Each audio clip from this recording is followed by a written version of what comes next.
Hola mi gente de Chile, ¿cómo están? Así quedó un trabajo, ¿ya? Así debe quedar,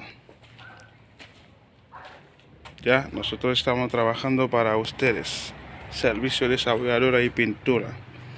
Nosotros trabajamos a domicilio, igual en nuestro local. Así que usted de Chile, no deja su auto cochino, ¿ya? No deja que su auto sucio en la calle, ¿ya? Solamente manda un WhatsApp y para que tú veas cómo nosotros podemos ayudarte con tu autitos. Ve mi gente. Así queda. Acercarlo un poquito para que vea. Yo acercar un poquito para que usted vea que la pintura es una pintura bien hecho. ¿Ve? Sin falta nada. Así debe trabajar uno.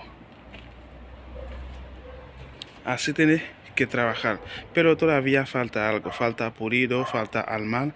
Ahí está el parachoque, los focos, y ahí arriba está la máscara, así.